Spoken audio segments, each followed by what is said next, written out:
Hey everyone, and welcome back to the channel.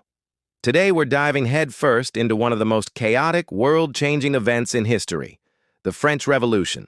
Forget the dry textbook version. We're going to explore the passion, the fury, and the radical ideas that turned a kingdom upside down. Our story begins in 1789. France is broke. After years of extravagant spending by the monarchy and costly wars, the royal coffers are empty.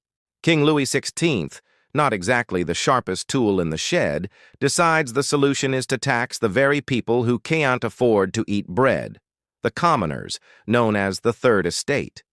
Meanwhile, the clergy and nobility, the First and Second Estates, paid almost nothing. You can probably see where this is going. Frustrated and starving, representatives of the Third Estate declared themselves the National Assembly, vowing to write a new constitution.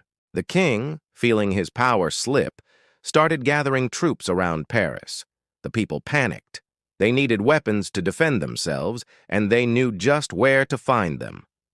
On July 14, 1789, a massive crowd stormed the Bastille, a medieval fortress used as a prison and a symbol of royal tyranny. They weren't just looking for gunpowder, they were tearing down a symbol of oppression. The fall of the Bastille was the spark that lit the revolutionary fire. The news spread like wildfire, and across France, peasants rose up against their feudal lords. The revolution had begun.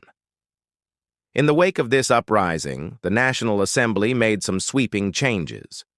In August 1789, they issued the Declaration of the Rights of Man and of the Citizen.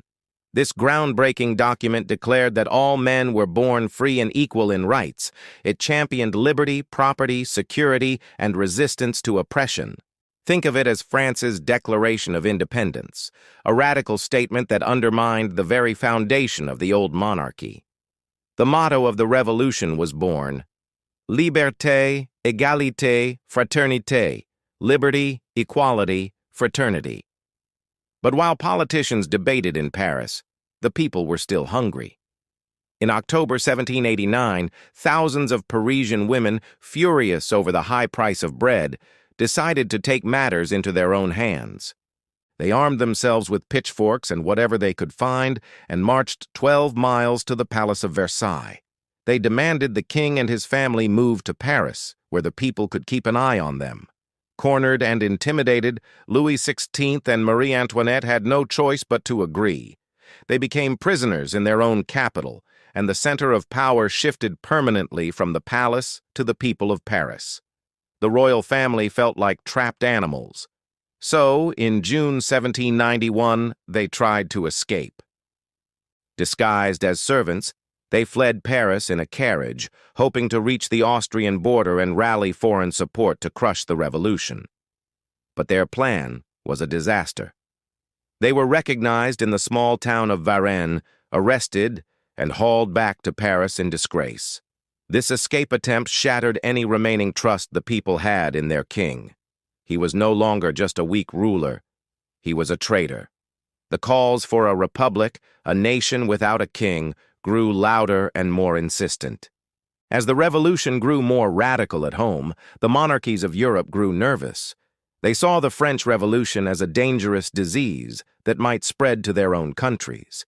In April 1792, France declared war on Austria and Prussia, beginning what would become years of conflict.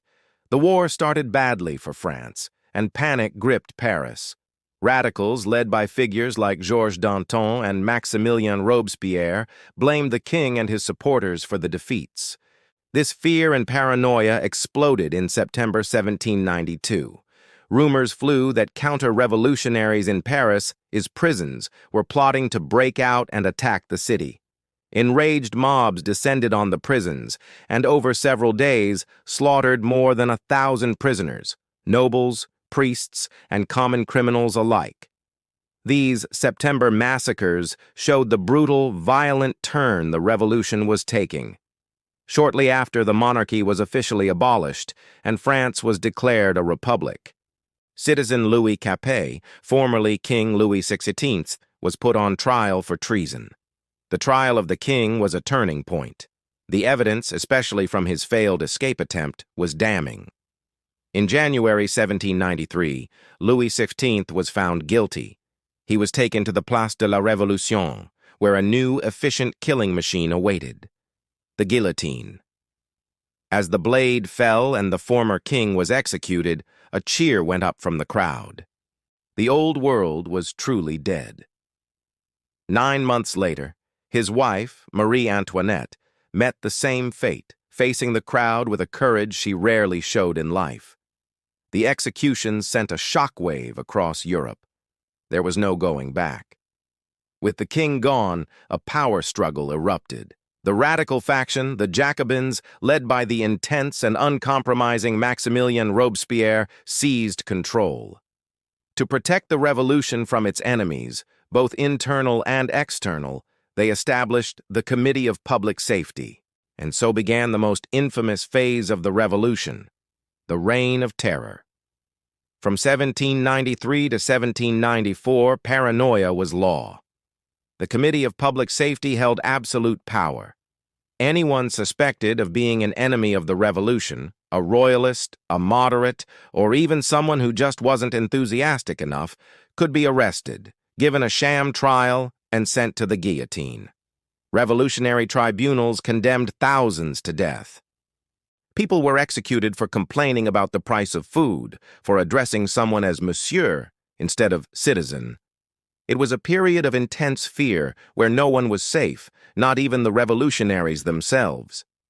Robespierre, the incorruptible, became a virtual dictator, believing that terror was a necessary tool to forge a new, virtuous republic. But the revolution began to eat its own children. Robespierre turned on his former allies, sending even fellow radical leaders like Danton to their deaths. As the body count rose, people started to fear that Robespierre's power was absolute and that the terror would never end. His own colleagues in the government, terrified they would be next on his list, decided to act.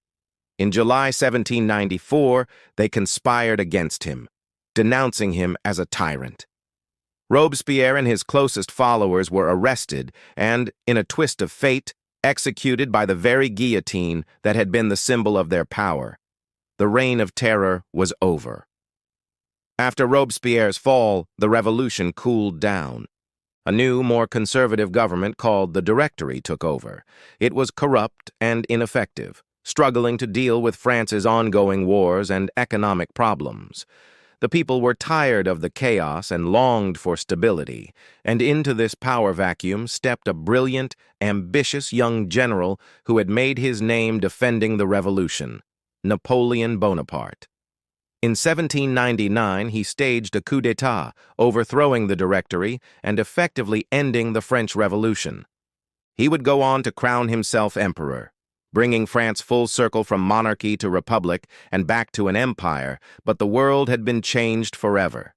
The French Revolution was a messy, violent, and complex decade, but its legacy is undeniable.